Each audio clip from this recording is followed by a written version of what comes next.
Allez, je vais te donner tes réponses. J'espère que tu as bien commenté dans la vidéo d'avant. Le 1, le 2 et le 3. Ça va répondre à certaines de tes questions qui te traversent en ce moment. Eh bien, je vais avec le 3 pour commencer. J'aime bien pas faire dans l'ordre. Bon, tu regardes pas, toc, je cache. On te parle de sacrifice, d'abandon et de dévotion. Famille, amis, fête. Oh, malheur. Ok, travail, compromis. Eh ben, écoute, c'est pas si triste que ça. On voit que tu t'es mis certainement à un moment donné dans du sacrifice et de l'abandon. Clairement, tu as eu beaucoup de dévotion certainement pour ta famille, tes amis, voire peut-être la personne de ton cœur. Que c'est quelque chose que on te dit qu'il n'est pas fait pour toi dans cette vie-là de faire vœu de sacrifice. Quoi qu'il en soit, on voit que c'est quelque chose qui t'a clairement mis en travail et que si à un moment donné, dans une relation, quelle qu'elle soit, il y a eu de la distance, du silence, beaucoup d'incompréhension d'une part comme de l'autre, on te dit bien que vous n'arrivez pas aussi bien toi que l'autre personne à faire le deuil de la relation. J'ai tenté de t'oublier, mais je n'y suis pas parvenue. Parce que, tu vois, il y a cette notion d'engagement. Alors, pas forcément, on n'est pas forcément sur de l'engagement que vous pouvez avoir là, maintenant, tout de suite, mais on est sur de l'engagement bien plus grand. On parle d'engagement de contrat d'âme, quelque chose de très intense. Ça peut être aussi en lien avec ton travail, hein, si c'est compliqué actuellement. Quoi qu'il en soit, c'est quelque chose qui vous met l'un et l'autre, parce qu'on parle quand même d'une autre personne que toi là-dedans, en travail. Et vous allez pouvoir trouver des compromis. Ça veut dire que de toute façon, les choses vont quand même se placer pour toi pour qu'elles avancent en fait dans la bonne direction. Alors effectivement, à un moment, il faut peut-être que tu arrêtes d'être dans des relations sacrificielles qui ne t'apportent pas grand-chose. On voit bien que c'est des choses qui sont compliquées pour toi et on te dit bien que ça ne fait plus partie de ce que tu dois mettre en place. Donc, pour te répondre à ta question, les choses vont s'améliorer, vous allez trouver des compromis, même si c'est des choses qui vous mettent en travail, parce qu'il y a un engagement, même si ce n'est pas quelque chose d'officiel, vos âmes ont un engagement ensemble qui vont pouvoir s'apaiser avec le temps. Ça, on était sur le tas numéro 3. On revient ici. Alors, je vais aller avec le 1. Ok. Le 1 te dit correspondance, message, lettre.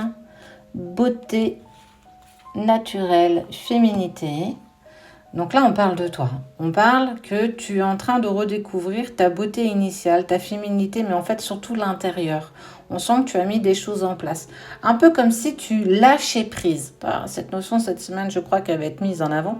Tu es en total lâcher prise. Il y a une personne qui va t'envoyer un message, en tout cas quelqu'un qui va correspondre avec toi. C'est une personne qui a beaucoup d'amour pour toi, quelque chose qui a été partagé. Tu vois, on est vraiment sur la femme ce matin. On sent que tu as mis des choses en place pour être plus en accord avec toi. Et c'est plutôt cool. Et on te parle de victoire malgré... Alors, l'étranger, c'est la distance. C'est les choses que vous n'arrivez pas peut-être à exprimer. Et il t'a fallu en fait ce temps, ce petit temps que tu as dû t'accorder pour en fait travailler sur ton féminin sacré. Mais toi aussi, hein, homme, hein, tu as aussi un côté féminin sacré, hein, ne l'oublie pas. C'est pas lié qu'aux femmes, ça. Quoi qu'il en soit, on voit que tu as redécouvert, alors tu sais, on parle d'amour, mais c'est aussi l'amour de soi, l'amour de toi. Quelque chose qui est très bon pour toi. Et clairement, tu es en total lâcher prise, ce qui fait que tout ce que tu as voulu mettre en place par le passé est clairement en train de se mettre en action et on te parle de victoire. Donc si c'est le retour d'une personne, je te dis clairement oui, il y a une reprise de communication parce qu'ils ne te sont plus dans la tension et dans la crise égotique. Si c'est en lien avec ton travail, on te dit que les choses vont aussi s'apaiser ou en relationnel avec la famille ou les amis. Tu vas vraiment vers ce qui t'est destiné. Là, on était sur le tas numéro 1. Le 3 et on va sur le 2. Alors, amant, béguin, admirateur ou admiratrice, aide, soutien, ancrage, ok. Il y a quelqu'un qui a le béguin pour toi. Il y a un homme ou une femme, parce qu'on est très bien d'un côté comme de l'autre, qui a été aidé, soutenu. On parle d'amis en commun. De personnes qui ont fait en sorte de le pousser certainement à venir vers toi, est-ce qu'il était peut-être confronté à un propre blocage. Et il y a la tentation de ne plus te cacher la vérité.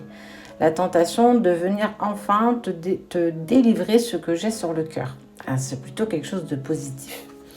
Et on te dit que c'est une personne qui, par le passé, avait certainement dû mettre de la distance parce que ce que tu provoquais en lui ou en elle était quelque chose de waouh.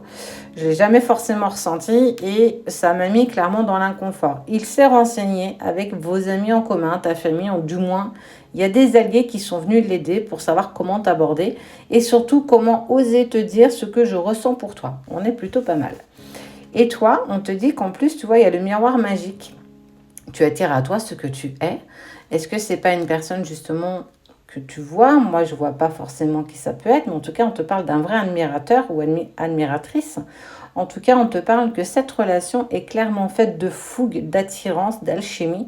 En tout cas, quelle que soit ta problématique pour toi dans le tas numéro 2, on te dit bien que les choses vont enfin être dites et on voit en fait, surtout, il y a beaucoup de sincérité dans la parole de l'autre. Donc, sois à l'écoute et tu pourrais être agréablement surpris.